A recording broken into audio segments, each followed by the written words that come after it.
2020 DSE 嘅 Paper 3 B part 就屬於歷年第2難啦。咁佢本身呢啲 point 容易揾嘅，不過咧你抄嘅時候咧，你會全部都揾唔到嘅，即係你會抄漏咗好多嘢嘅。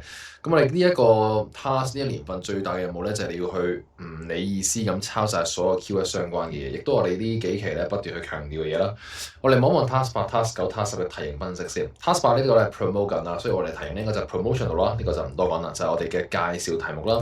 介紹題型咧，我哋可以分析下佢嘅語氣啊，同埋佢嘅時態要求嘅。首先咧，佢咧係要介紹緊我哋嚟緊將會搞嘅一個 Wellness Month 啦。我哋係 promote 緊一個 Wellness Month。Wellness Month 咧就係我哋嘅大 keyword。咁呢個大 keyword 咧會同 task 8、task 9咧會相關嘅，跟住係 task 10啦。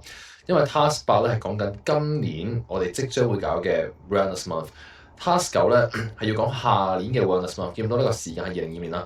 task 10咧就係 task 8嘅呢一個 Wellness Month 裏面咧去請求一啲 parents 去做 volunteer。所以咧，我哋呢度咧有3個 task 咧相關嘅 keyword 嘅，就係 Wellness Month。咁你千祈咧就唔好將 Wellness Month 咧視為一個 task 8嘅 keyword 或者 task 9 keyword。因為我哋間 keyword 嘅目標就係要揾翻定位啊嘛。即係譬如我見到呢個字咧就代表係 task 8咁樣。咁你就千祈唔好覺得呢個字咧代表 task 8，因為我哋3個都有嘅。我哋首先第一要留意呢樣嘢啦。咁呢個亦都係近年嘅趨勢嚟嘅，就係我哋嘅大 keyword 一個大活動啦，係咪？咁呢個題目咧就係 promotional 啦。咁我哋要有嘅語氣咧就係首先 you we I us 感嘆號問號用多啲啦，同埋命令句啦。第二樣嘢咧就係 tense，因為呢個係未搞嘅，所以我哋有機會用未來式啦，係咪？然後用 present tense 或者係咁 present tense 幾時用咧？就係啲時間表嘅安排啦，例如係講幾時會搞啦。未來式就係一啲將會發生啦，即係可能係喺呢個活動裏面，你將會乜乜乜咁樣就用未來式啦。咁如果你唔知點樣分未來同埋現在式嘅話，你要去學 grammar course 啦。第三樣嘢咧就係嗰個 feedback 啦，呢度見到有 feedback 啊，佢話要你寫 feedback，咁 feedback 應該係過去式咯，所以咧一段咧係用過去式，一段係用現在式，一段係未來式咁樣嘅。機會你用 tense 咧係要不斷會切換嘅，錯 tense 其實唔緊要嘅，你只要捉到 point 得㗎啦。我哋望一望分段啦。嗱分段咧呢度咧幫你分咗段好簡單，就係一個啦，就係 three events from 2024年啦。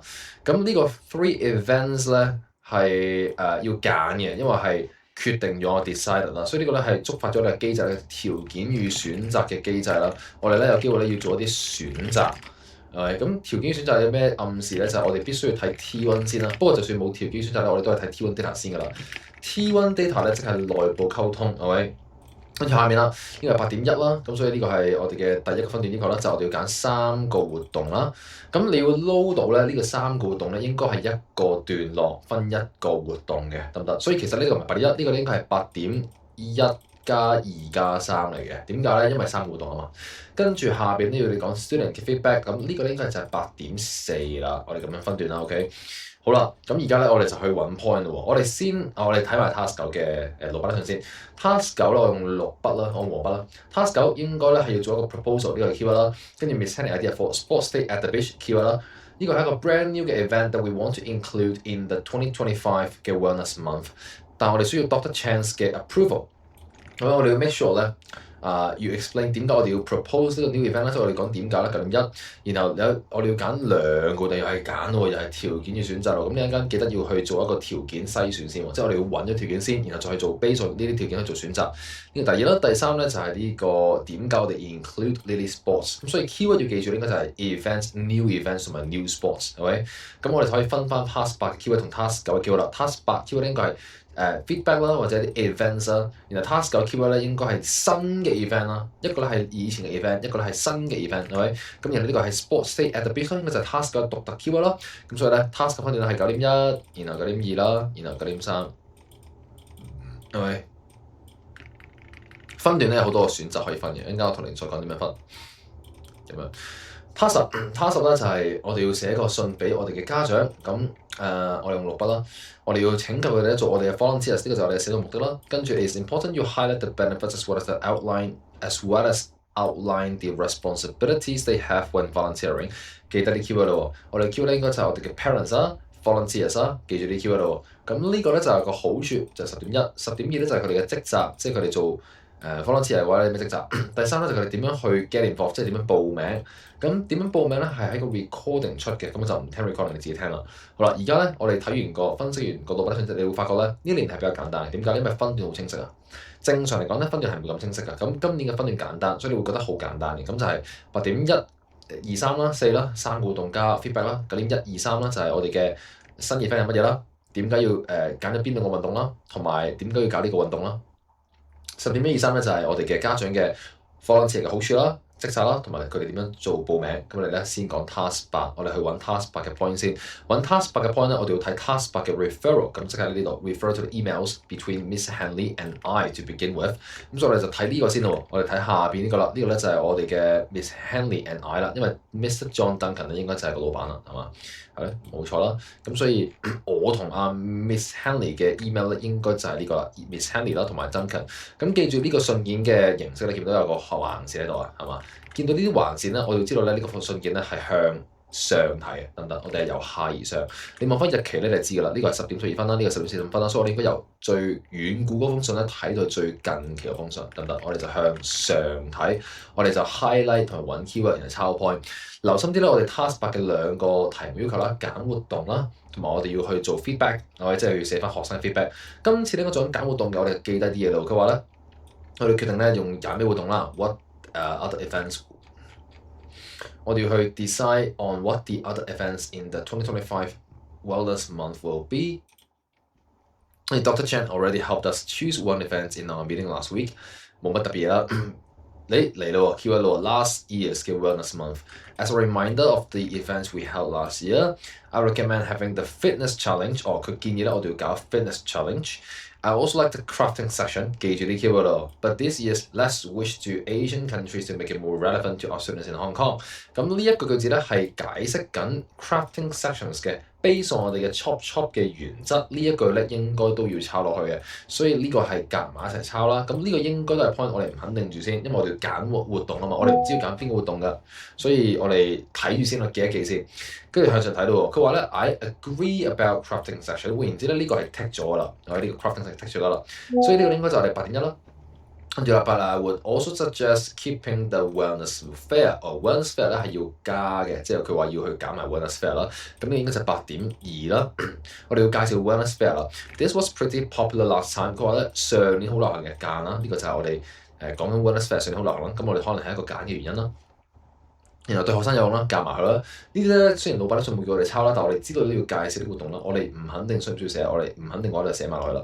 I plan to include interactive booth this time around to make it more even interesting。咁呢個咧就係我哋 Wellness Fair 嘅裏邊嘅活動，所以呢個咧應該都係一個要抄 keyword 嚟嘅，所以我哋抄晒佢咯喎。跟住啦 ，The nutritionist who usually gives the talk has already told me that she's not available, so we have to cancel that. But otherwise, the fair will include the same great features as last year。即係話咧個 fair 咧會搞翻同上年一樣嘅正嘅 features 嘅。咁我哋要留意就係 nutritionist 係唔得閒嘅，我陣間要記住呢樣嘢啦。nutritionist 係唔得閒嘅。跟住啦，望埋下面啦。With regard to fitness，fitness 啱啱見過㗎嘛，係咪？見過嘅呢度。然後 gardening、planting 我哋未見過嘅，即係話咧呢兩個活動咧，我哋係唔 run 嘅。OK，即係呢個唔要，呢個唔要啦。其實咧呢啲嘢可能你會好亂啦，但係當你一望翻下邊係清晰㗎啦，其實。喂，咁呢個 fitness 就係 delete 啦，然後 gardening 就 delete 啦，因為佢啱啱講過㗎嘛，係咪？咁而家我哋要呢個 crafting 同埋呢個 wellness 啦，咁樣啦。OK，跟住望翻第一個啦，佢話 I agree with you about the fitness challenge and gardening, planting care events。OK， 即係佢 agree 咗啦，咁即係 agree 咗要 cancel 啦，冇問題啦，我哋要 cancel 呢個啦，同埋 cancel 呢個啦。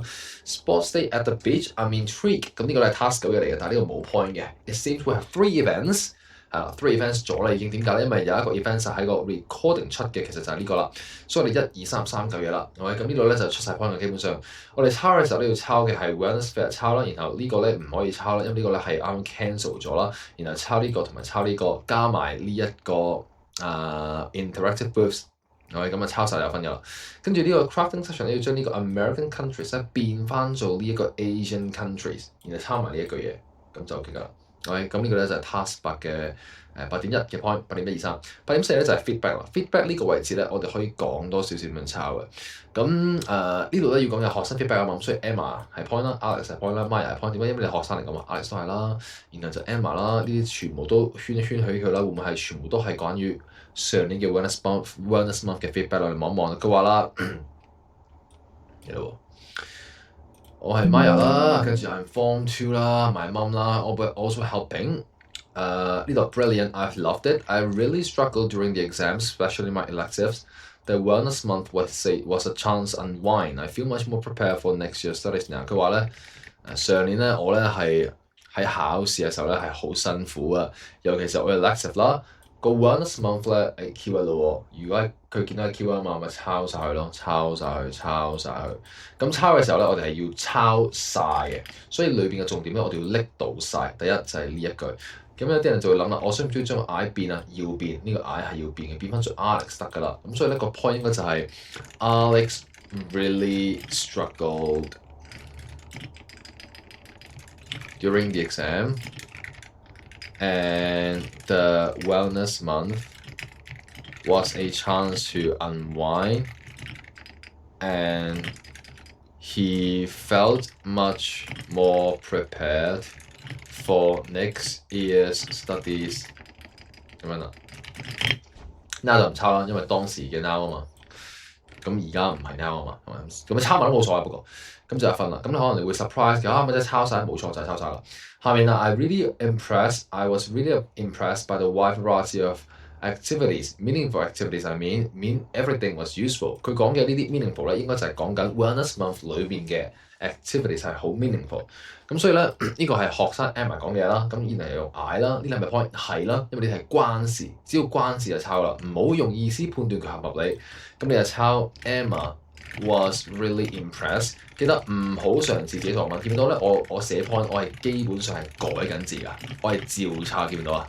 我完全冇作過文㗎，係咪？A variety of activities 啦，然後見到後面有 meaningful activities 啦，換言之咧，呢個 meaningful 咧係形容緊呢個 activities 嘅，所以你將個 meaningful 擺喺前面咁樣，係咪？然後呢度 everything was useful，everything 即係咩 ？everything 應該就係啲 activities 啦，所以係 meaningful and useful activities 啊，咁樣啦。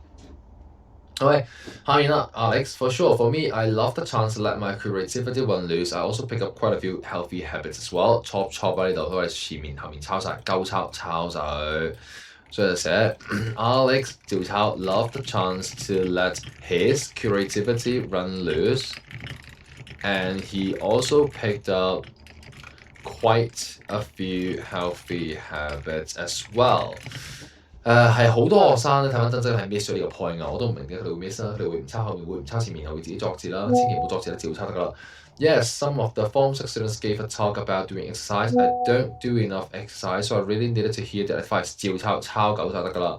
咁一樣啦，有勁多人會 miss 呢個 point 㗎。咁我哋嘅重點就抄晒。點解？因為有啲人覺得呢一句唔重要啦，有啲人覺得呢一個唔重要啦，有啲人覺得呢一個唔重要啦。唔好諗，千祈唔好諗，照抄。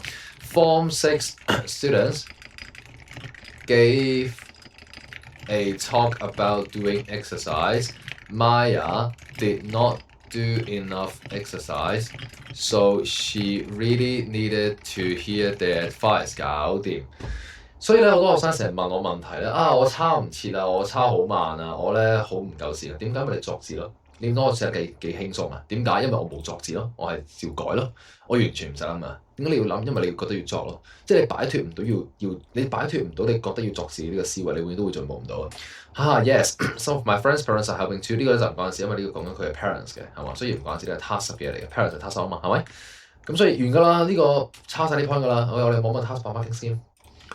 好啦，望問 task bar marking scheme 咧，你就會發覺其實全部 point 都係抄翻嚟啦，冇特別。咁啊，呢個 point 我哋 miss 咗啦，因為 recording 我冇講 recording 啦，OK。咁所以呢3個 point 你 miss 咗嘅。咁你望下邊呢啲啦。下邊呢啲咧就係抄晒咯。咁你見到呢個啦，我哋啱講嘅抄咯，直抄咯。咁就係要將個 Asian countries 要改翻做 Asian countries 啦。本身咧應該係咩 Western countries 咁樣㗎係嘛？本身係咁樣嘅 American countries 變做 Asian 得㗎啦。然後呢個啦 feature interactive booths 啦，咁佢講話要 features 啦，唔係昆鳩你㗎，唔需要寫 features 㗎，你求其寫 it has 咁樣都得㗎啦。Chinglish 啲都冇所謂嘅，見唔見 include 啊佢用，咁你寫we have planned to include 就得㗎啦，就唔需要自己覺得佢用 features 喎，係咪冇 features 冇分？唔關事嘅，鳩就得㗎啦。跟住啦 ，a chance to unwind and be much more prepared for next year studies 啦。如果你呢度抄呢個 point 嘅時候咧，你改字嘅話，你一定冇分。點解？因為你會抄少好多嘢啦。例如你會抄少咗 much more 嘅 more 啦，你冇分㗎啦。你會抄少 a chance，你冇分㗎啦。你會抄少be 啦，冇分㗎啦。一定要 exact wording，係咪？呢度話照抄啦，冇問題啦，係嘛？我啱啱寫出嚟咧都係咁樣啦，勁輕鬆勁簡單啦，照抄，係咪？咁就係咁樣啦。呢度呢個 point 啦，同埋呢個 point 啦，照抄嘅就係一模一樣嘅。你望一望，你自己停一停，望一望，一樣啊。係咪？呢個都係啦 ，impress 啦 ，impress by wide variety of meaningful useful activities 啦，係咪一樣啊？係咪？呢度咯呢個一樣啦。點解？因為我照抄咯。佢份 marking scheme 都照抄。呢個咧 here for exercise talk by the form 見唔到咧係要有 exercise 啊，要有方式啊。點解嘅？唔好問點解，總之係重點啦，係咪？佢有寫你就要抄，然後 really needed 啦，咁你同埋 here 啦，4個重點啦，我係齊晒嘅。點解？因為我照抄1、2、3、4齊晒，就咁啦。task 8好啦 task 9啦。task 9咧，我哋要去揀活動，咁我哋就望內部溝通先。內部溝通咧，佢 sorry 應該係 referral 嘅 referral 就係呢個 WhatsApp chat Miss Henley and Dr. Chen，咁所以應該就係呢度啦。我哋望下下面啦，呢度點樣揾 point？全部有 keyword 相關嘅咧，全部交叉，係咪？咁咧，我哋就開始嚟啦噃。我哋望望黃筆係邊度有 keyword？呢度 Sport Stay at the beach，係咪？跟住下面啦，佢問呢個 new event 會有啲咩㗎？It is basically a mini sports day。呢個 is 咧係指緊呢個 sports day at the beach，所以咧要抄呢句抄咯喎。跟住啦，on the beach 抄啦。With 2 sports, our students are likely to have never played before 抄。One of the aims would be to expose them to different cultures 抄。Sounds like a good way to get our students to try new sport 抄。Why on the beach？點解 on the beach？ We thought it would be a chance for them to spend some quality time outdoors 抄。將呢度全部抄晒，所以咧就會咁樣啦。抄埋下面，下面咧佢話 A trip to the beach would be fun for students 抄。Which sports are you thinking of including？ 嗱，前邊呢度咧有問題啊嘛，所以佢幫你分段呢度。我哋上面咧就係講緊呢個 beach 嘅詳情，呢個活動嘅詳情。下面咧就講緊運動。有冇印象？啱啱我哋分段咧望翻羅伯力遜，運動同 event 係兩個分段嚟㗎嘛，係嘛？運動咧係9.23啊嘛，係咪？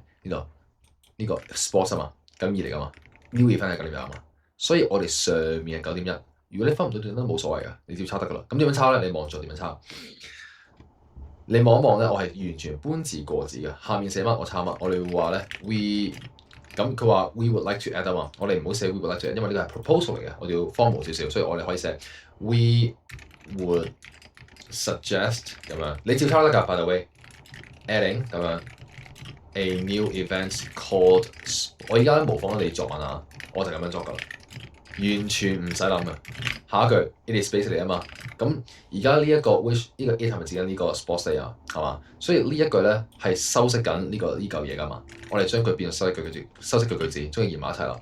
Which is 唔要 basically，因為 informal a mini sports day on the beach， 然後抄埋落去 with 2 sports students 唔使寫 are 啊，點解？咪係 formal are likely to have never played before。好啦，跟住下一句啦，佢話 one of the aims would be 啊嘛，照抄 one of the aims would be expose them to different cultures。係下面啦，佢話 sounds like a good way to get our students to try new sports。佢話呢個亦都係一個好嘅方法，俾佢哋小朋友去玩新嘅運動啊嘛。所以咧 this 唔好寫 this， 點解？因為 ambiguous。Sports day at the beach is a good way to get our students， 照抄得㗎啦，就咁樣咯。然後呢一個同呢一個三嚿嘢係同一樣嘢嚟㗎嘛，我哋用 and 啦，排比佢a chance for them to spend some quality time outdoors and 排比 would be fun for the students 咁樣。所以成日咧都有學生會問唔識組織咧，其實個問題就係你唔需要組織咯。你見到我係真係鳩抄㗎咋。如果咧呢啲位你唔識做 which is 咧，其實冇所謂嘅，你照跟住佢寫 it is basically a mini sports day 咧，你有分嘅。所以點解你哋會咁辛苦咧？就係因為你哋覺得要作文，你哋擺脱唔到啊。有嗰陣時咧幾輕鬆，係咪？下面啦，we're still looking at that. We definitely need sports that the students haven't tried before. OK， 佢話咧，我哋運動咧要係學生未玩過嘅，因為運動我哋要揀啊嘛，呢個係條件嘅選擇，所以咧呢個係第一個條件。跟住 and they need to be physically challenging， 第二個條件要俾佢哋喐，抄埋。But remember that this will be their first time trying the sports， 因為係第一次玩啦。個活動咧需要 enjoyable for beginners 抄。跟住下面啦，呢度點解你要 suggest 呢個 event 嘅？sorry，where 你諗住喺邊度搞啊？咁呢個邊個搞咧係講緊 event，所以咧唔係講運動，係講緊上面呢個嘢。所以分段上你要知道咧，下邊呢個地方咧應該係擺喺呢一段度嘅，得唔得？因為係背景資料，OK。咁佢就話啦，我哋有3個地方 Stanley 啦、cafeteria 啦同埋長沙 beach。咁呢3個揀邊個咧？Depends on transport situation，OK。尤其是我哋要係拎晒成個學校過去抄埋，所以咧我哋要去諗下邊一個啱，我哋未知嘅。咁而家咧我哋有3個條件，睇下先啊，未玩過啦 ，beginner 啱玩啦，2個，同埋下邊咧應該要係 transport 嘅問題咧，我哋要揀1、2、3，睇下要邊個，OK。所以呢個3個條件，呢個就第3個啦，OK，就係講地方，OK。咁你一路望下一個咧，就係下一個內部溝通嘅信件咧，應該就係呢個啦，因為 email 嚟㗎嘛 ，email 就係內部溝通啦。跟住你望到呢度咧有個 Wellness Month last year 啦，咁呢位咧 parents 呢個 task 嚟嘅。咁你見到有 task 咧，但係唔好咁快夠鐘住先，因為有機會咧係呢度係 task，但係呢度 task 夠嘅。咁 exactly 啦，呢個係 task 係咪？呢個係 task，但係呢一個係 task 夠，點解 ？School bus company traffic Stanley 有冇印象 Stanley？咪見到咯。呢度咯 Stanley，所以呢度咧係同你講緊個選擇嘅。啱啱我哋講個條件咧係 transport 係咪？即係咁就係 school company 啦，係嘛？school bus company 校巴，我哋要揀啦。OK，咁佢話咧 traffic 咧意味住 Stanley 咧係唔係一個 option，即係我哋唔要 Stanley 啦，係咪？唔要呢個。跟住 they also said the parking near 長沙 beach is difficult， 即係長沙咧唔要啦。點解？因為長沙咧嘅 parking 好難啦，係咪？所以剩得翻一個 option 啦。嗰個 option 咧係會 be fine 嘅，好啦，點樣抄？有啲人咧就會咁寫啦，就會咁樣寫，佢會將呢個條件咧，我哋剩翻邊個地方咧，就剩翻呢個 cafeteria beach 係咪？咁有啲人咧就好醒目啦，就會將呢個資訊咧擺上面啦，就係 held in cafeteria beach 咁樣，我哋冇分咯。點解咧？因為我哋唔會作字咯。你見唔見到我而家係作緊字啊？我哋唔作字，係咪？我哋唔可以作字。你點樣可以確保你抄得啱 point 咧？唔好作字咯。你只要咁樣作字咧，即係咁樣擺佢作字咧，你冇分㗎定。因為 held in cafeteria beach 咧係我作出嚟㗎，文章的法咧係冇呢一字嘅，所以應該點樣寫？應該揾一句照抄，然後改。你見到我全部係改嘅，我唔會作㗎，所以你應該要寫，你應該要點樣寫咧？你應該要抄呢度，抄晒佢。係抄晒，然後講埋個原因，直接由呢度寫，就係寫開一段咁樣啦，然後講地方。The school bus 一路抄到 So I think this only leaves you with one option 啊嘛。我哋就 We have decided to hold this event in cafeteria beach。咁但係睇一睇，因為你上面見過有 cafeteria beach 噶嘛，上面有乜抄？有 Where do you suggest having the event？ 所以我哋唔抄，我哋唔改 ，sorry， 我哋唔改唔要呢個，我哋唔做呢個，我哋直接將上面嗰個搬翻落嚟，就係 We would like to suggest 咁樣變做 We would like to suggest holding 佢點樣寫啊 ？Suggest having the event， 我哋就寫 having the event，having the event in cafeteria beach。你見到我係好小心嘅，點解？因為我唔知個 marking scheme 會唔會要你寫 suggest 啊？如果你變做咧，假設咧，你變咗做 We have decided to hold 咁樣咧，你係好大機會冇分㗎，因為你唔知個 marking scheme 會唔會要你寫 suggest 㗎，你唔知㗎。What if 要咧，你咪冇分咯。所以一定唔可以作字㗎。你見到我本身係作咗 We hold 㗎嘛，然後我係選擇唔要 hold， 我要抄翻上面，因為我有印象記得上面講過㗎嘛，我係照抄上面呢個咯。咁樣先叫做真正嘅 Pillar 3作文咯，而唔係喺度自己作字咯。係咪？好啦，咁啊抄晒啦，冇問題啦，有分啦咁就。跟住後面咧就揀運動啦，揀運動咧喺呢度揀，最尾呢一頁。我哋有2個條件啦，新手要會 enjoy 啦，同埋應該係要係新嘅活動。係咪？呢度佢話呢個活動咧係近排好流行啦，然後咧就啱啱開始衝出亞洲，衝出 Southeast Asia 啦，唔係好難學。係咪？然後 easy to pick up。係咪？咁啱啱先衝出 Southeast Asia 咧，即係代表咧佢係美國嚟香港嘅，係咪？咁所以呢個有機會啱啦。呢個 See All Around Hong Kong 收到呢個，跟住呢個 Go Board Game 收到呢個，我哋要係運動啊嘛。Kabaddi 嚟自 India，有 feel。跟住咧佢話Beginners can pick up 有 feel 得啦，咁呢個有可能啱啦。跟住呢個收到 Dragon Boat 香港嘢嚟嘅，所以我哋要揀嘅就係呢個，好啦，同埋呢個點抄？咁樣抄，我哋點樣介紹？抄住介紹，我會咁樣寫啦。Sepak takraw has really been gaining popular. Sorry， 第一句應該係 We have chosen Sepak takraw to be the new sports event 咁樣。又介紹啦 ，has really been gaining popularity recently。然後抄 just about breaking out of its home of Southeast Asia。OK， 咁呢啲 it is not hard to learn 咧，同埋 newcomers should find it easy to pick up 咧，因為呢兩個咧，即係呢一個句子啊，其實呢兩個運動嘅條件嚟㗎嘛，係嘛？所以你可以抄晒得嘅，你亦都可以將佢變做一段獨立一段咧，講晒兩個條件。我選擇穩陣啲，我抄埋，OK， 然後就 this sport 佢用 it 㗎嘛，我唔寫 it， 點解？因為我驚 ambiguous， 所以我寫 Sepak takraw is not that hard to learn。So 將佢變做因果關係。So newcomers should find it easy to pick up。然後左邊使唔使抄埋？要，因為左邊有附加資訊，所以抄埋呢度。係 Sepak takraw is a type of volleyball play with feet, head, chest and knees without using hands。佢話 no hands 啊嘛，抄埋 no hands。OK， 我即刻俾你望一望 marking scheme 啦。你望一望 marking scheme 咧，佢就係要你寫到呢啲咯。你睇下，見唔見到啊？呢度 volleyball Southeast Asia play with feet, head, chest and knees 係抄晒㗎。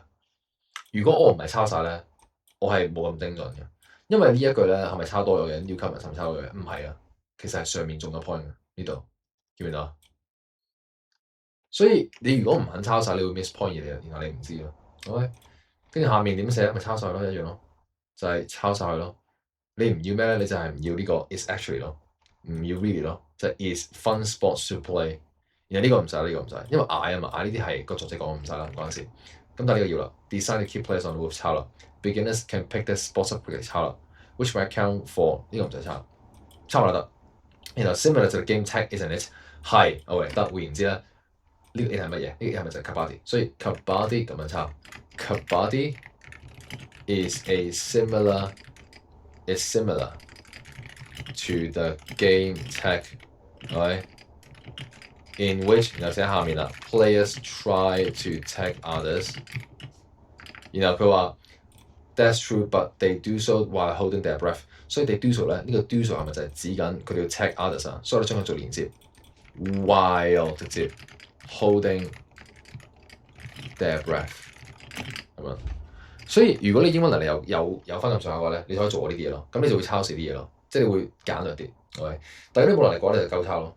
但係 which 我覺得大家應該有能力去連接句子嘅。如果你冇嘅話，你學 grammar。OK， 搞掂，呢個就係 task 9。task 咧就最難嗰個 task 係咪講我哋嘅好處啦、職責同埋點樣 get involved？ 點樣 get involved 係 recording 嘅，咁我就唔講啦。我哋望咗老闆的信，我哋望咗啲內部溝通先啦。咁內部溝通應該就係呢一個呢度。OK， 咁我哋啱啱 high 呢個 task 10嘅，咁我哋而家再睇多次 task 10啦。我哋見到 keyword 就間㗎啦，見到 keyword 就間咁樣。咁應該就係呢個啦。佢話 I'm trying to find about how parents got involved。跟住 I think I remember parents helping students prepare for the events。係咪咧？係咪嗱？係唔係啊？我哋未決定，我哋唔計先。跟住呢啲都係問緊問題啦，唔肯定。我哋望一望上面啦。佢話係啊。Teachers 咧 who got the students ready for the students， 所以呢個唔係 point 啦，因為 teachers 啦。The parents who were hanging around had just been told to be present at the chosen event in case students needed help with anything。呢個咧有 keyword 係咪 ？Parents 有 keyword 抄呢句，然後佢 basically in case 啊嘛，呢一句咧係收緊前面㗎嘛，所以呢個係一個 chop， 所以抄埋去。嗱咁呢個位置咧，你哋要明白咧，而家呢個咧個情景咧係講緊上年啦。而家 parents 幫手嘅係下年嘅嘢，即係我哋唔係下年 sorry 未發生嘅嘢啊嘛。咁而家呢個係上年經驗嚟嘅，就係上年啲老師咧就叫啲家長，如果周圍行緊冇嘢做咧，就要佢哋去喺嗰啲 event 裏面當值，係咪？所以呢個係過往經驗啊嘛，我哋要將過往經驗變做未來嘅一啲部署，所以我哋就唔需要寫上年啲周圍行嘅家長，唔使呢啲，我哋將佢直接變做 Parents will be present at their chosen events in case students need help with anything 咁樣。你寫呢嚟都得㗎，因為個變呢嚟嘅話就變咗做假設句，變咗做 subjunctive，你寫呢嚟都得。OK，跟住上面啦。Yes, I remember the parents administrating some of the events. Parents 就 keyword 所以揀呢句 ，taking attendance and so on。OK，換言之咧，插埋落去啦，就變咗 Parents will also be administering some of the events。然後佢係 hyphen 啊嘛，我哋唔使 hyphen，唔使 hyphen。For instance，例子嚟嘅 taking attendance 嗱。我第一次做呢份卷嘅時候咧，其實我係好唔肯定嘅，因為我有啲亂，因為我唔知，我覺得呢啲 some of the events 係 ambiguous 呢啲，但係我相信我嘅 skill 就係抄，然後我就抄，然後係我係啱嘅，因為個 marking scheme 都係咁樣寫，所以唔好即係如果你有動搖咧，要相信我哋嘅 skill， 總之係抄。好啦，呢個家長呢個係講佢哋啲上年嘅體會啦。佢哋 feedback，咁我哋都可以講埋佢嘅好處啊！我哋要講好處，咁見唔見到家長講嘢喺咪度？呢度家長講嘢，OK。佢話咧，我哋要講好處啊！佢話 I've been a helper at some of the events, and it was great to see so many parents take up this role. What really surprised me was how much fun it was for us parents too. Everyone I talked had a great time. Did you guys have fun？ 咁呢個係 Alex 講，所以呢個唔關事嘅。好啦，我哋有冇就將呢個抄晒去啦？咁點樣抄咧？就唔可以照抄，因為有嗌呢啲我要轉字啦。我哋就專注字咁抄，所以應該係咧last year 啦。佢話咧 ，It was great to see so many parents take up this role。所以我哋寫 last year there were so many parents taking up the volunteering role， 因為 this role 係 ambiguous， 所以變咗 volunteering role， 係義工嘅角色。我跟住寫啦 ，What really surprised me， 跟住我哋寫 What really surprised them was how much fun it 唔係啦，因為 it 係 ambiguous，how much fun 乜嘢，即係乜嘢係 fun 啊？咪就係 volunteering 咯，所以就寫 how much fun volunteering was for parents, and everyone had a great time。搞掂，係咪咁樣咯？我哋講 marking scheme 啦 ，marking scheme 咧就 exactly 就係咁樣啦。佢有啲變嘅 ，sorry， 佢係咁樣寫嘅。佢係寫呢度 parents enjoy volunteering， 咁或者 events are fun for parents 啦。咁我哋將佢變咗做咁樣啦。咁唔使擔心啊，咁樣係有分嘅。我哋睇個增值 check 過㗎啦，咁樣係有分嘅。佢有時候咧，尤其是 task 啦，因為 task 咧要你轉好多嘢啊，即係佢好多字啊，所以佢唔會俾你照抄，即係佢個 marking scheme 扮晒唔可以俾你照抄，OK？咁你可以咁樣寫就得嘅。咁或者甚至乎其實呢個位置叫做 helper at some of the events， 所以其實你可以將 volunteering 你見到呢個有 events 㗎嘛，所以你可以直接，所以你可以撈到咯。其實個 volunteering 未必係最好咯，你可以見到呢個有 some of the events 㗎嘛，係嘛？咁所以你可以照抄咯，直接抄。Parents have been a helper at some events and 呢度照抄咁樣，所以如果你照抄呢個話，直接改字咧都更加好。我呢度其實改咗少字呢度，我係自己作出嚟嘅，所以冇咁好。其實如果你跟住佢照抄仲好。OK， 跟住下邊呢度啦，佢話呢度 I was helping out at the fitness challenge. I actually took some time off to take part, but it was worth it。照抄 Parents took some time off work to take part, but they thought that it was worth it。跟住啦 ，Your dad has as much fun as you did, Alex。即係話咧 ，Parents had as much fun as students did。下面啦 ，Some of my friends' parents are here helping out too, and Dad seems to have got to know so many of them。佢話識咗好多佢哋係邊個啊？佢哋就係講緊嗰個家長啦，同埋 teachers 啦，所以將佢變啦，就變做 parents were helping out and they got to know many other parents and teachers 咁樣。佢哋話 enjoy that aspect 啊嘛，然後寫 which many parents enjoyed， 抄晒佢。OK， 望翻 marking scheme 啱啦，冇問題啦。Get to know other parents and teachers 冇問題。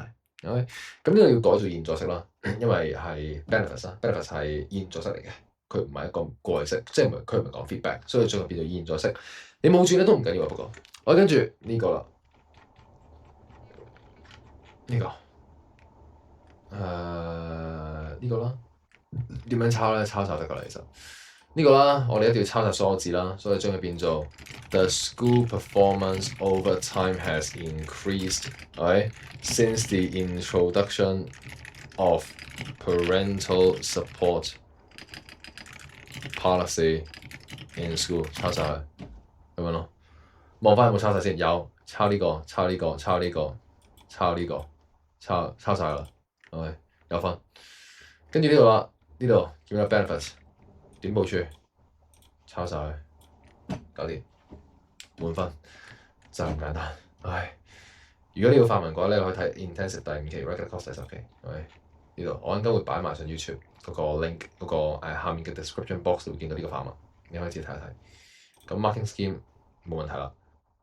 呢度呢一句喺呢度抄到嘅呢句 more relaxed, less depression and naturally less anxiety。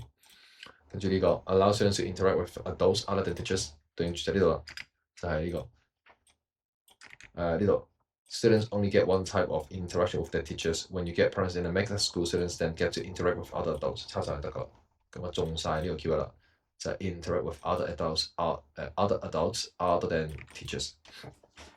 呢個都有分啦，OK， 就係咁樣咯。所以其實咧就係夠抄得噶啦。呢個就係2025年嘅 DSE 歷年第2定第3啦，抄得噶啦。關鍵就係唔好作字。